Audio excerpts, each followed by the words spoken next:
Life comes at you fast. That's kind of the theme of today's episode. You see, when you're young and full of exuberance, it's only natural to not look too far ahead into the future, and to instead live in the moment. But as time passes, there seems to be a tendency to gain appreciation for the things that are built to last. Today we're going to be talking about familial bonds and traditions, which are some of those built to last type of things. Now I know that not all family units are healthy and nurturing, so I'm not saying that all families need to stick together and maintain all of their traditions. But what I do find disheartening is how often we overlook the importance of these things when they're actually good, only for the sake of convenience. Families and traditions link us to something greater than ourselves and form the foundation of a strong and cohesive society. When our families and traditions become detrimental, then they should absolutely be abandoned. But it's also important to be wary of what we're replacing these things with. If the replacement for these long-standing foundations is to be even more detrimental to the individual and the society, then the endeavor would be rather counterproductive. So go home for the holidays and hug your loved ones, and do all that corny stuff. For without these things, we are all simply disconnected and lost, adrift among other detached, atomized individuals. And all the things that we stand for will very quickly also be abandoned.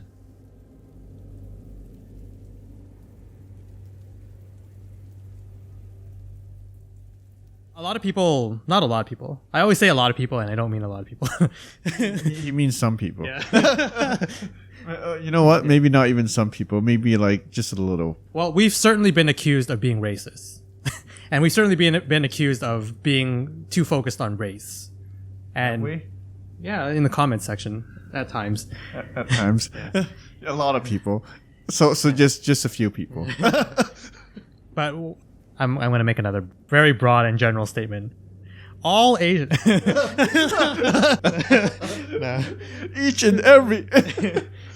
So, I mean, I've spent years of my childhood living in Asia. My experience may differ, but one of my concerns, I think, about the Asian community right now is that the Asians who grew up here, they have more of a desire to rebel against everything that's traditional, everything about their heritage. Actually, even I felt that way in my teens. Right after coming back to Canada from Malaysia, I felt like, fuck this Chinese traditional stuff, you know? I don't think that's an Asian thing. I think that's an everyone thing. You know how I barely spoke Chinese until like a year and a half ago? Yeah. That's because I went through that phase and all of a sudden it wasn't cool to speak in Chinese anymore. Right, yeah.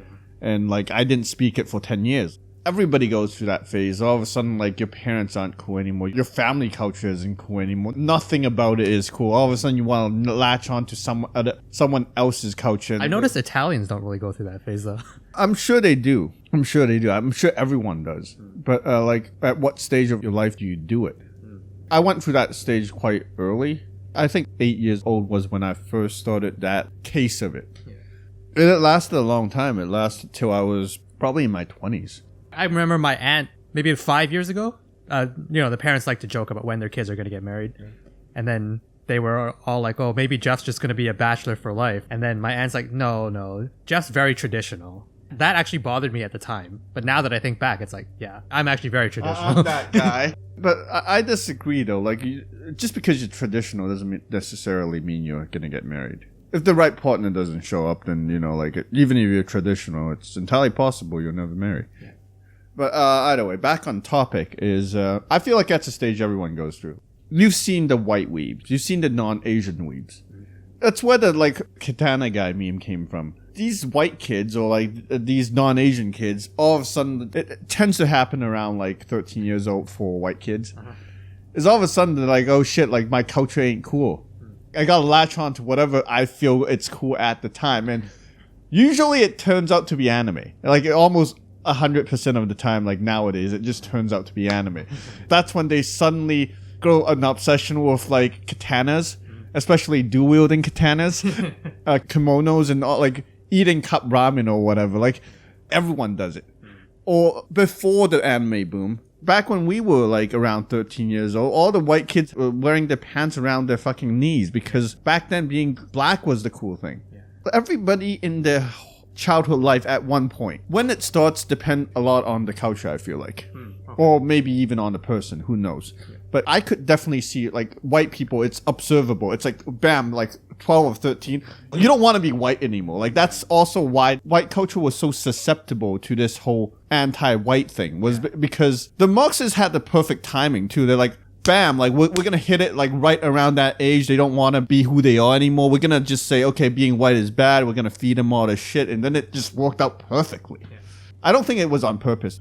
But yeah, like around like white people, it's very common, like 12 or 13 years old, all of a sudden it's not cool to be white anymore. You choose a new race and you try to pretend to be that as much as possible.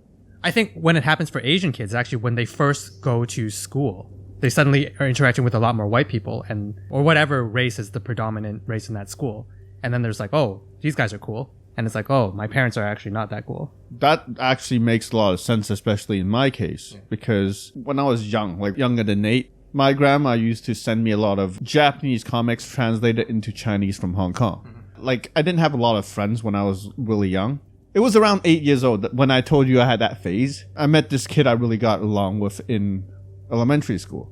And he was really into American comics. He's like Spider-Man, Iron Man, like he introduced me to American comics and I was like, holy shit, this is fucking awesome. I read Marvel comics and I was like, holy shit, like, you know, you can do that. You can run a bunch of stories simultaneously and make a comic book universe. That is fucking like, my mind was like, and that's when I got super whitewashed.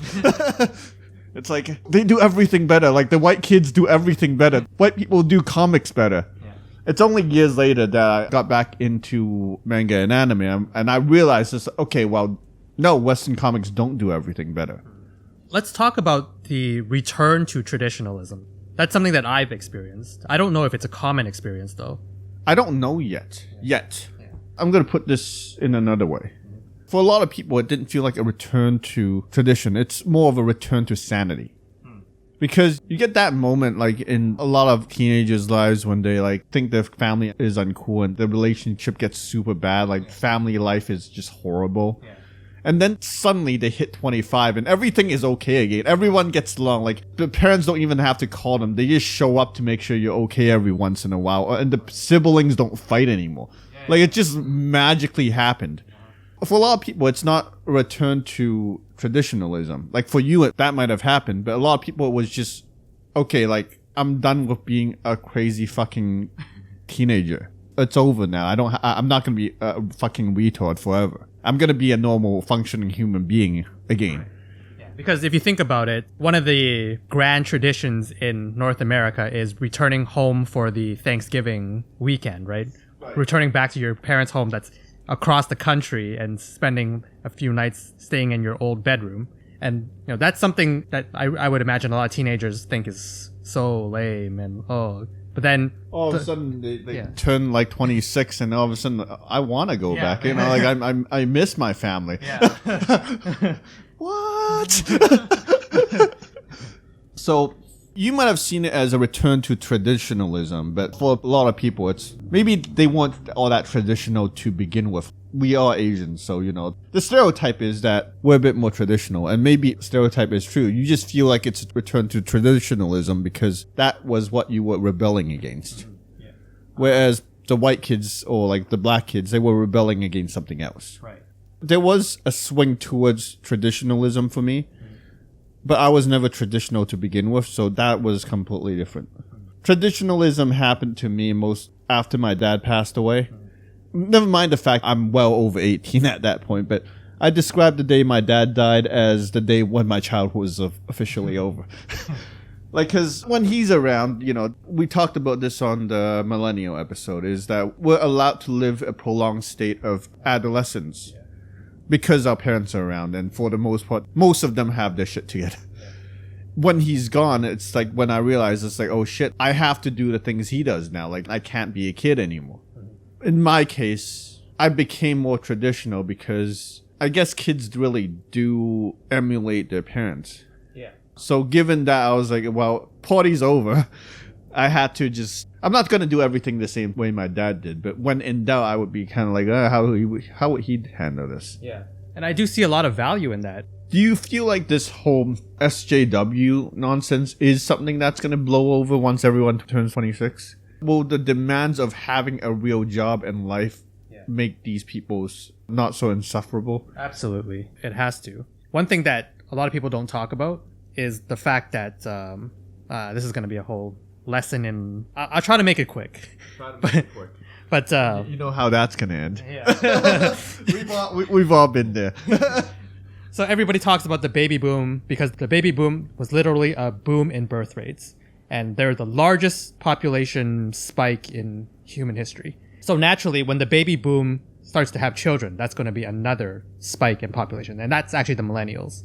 So the reason why everything got so terrible during the millennial generation is because there's a ton of these people entering that age. So we got a bunch of morons. Generation and morons all coming of age into that period when they are just complete fucking retards. Yeah. So after this blows over, the birth rates of the next generation, Gen Z, shouldn't be as high as the millennials. So it should taper off. They've seen our mistakes. And that. Yeah. All right. Well, I think it's a good place to stop. Yeah. And also, a quick mention, like, not only is there a tendency to rebel against your parents' generation, but there's also a tendency to rebel against society. Yeah. Whatever your society happens. The dominant culture. Yeah. Always counterculture. Yeah. Two things at play there. Yeah. Makes sense. Yeah. You know, I think it was a fruitful discussion. Yeah. It's over.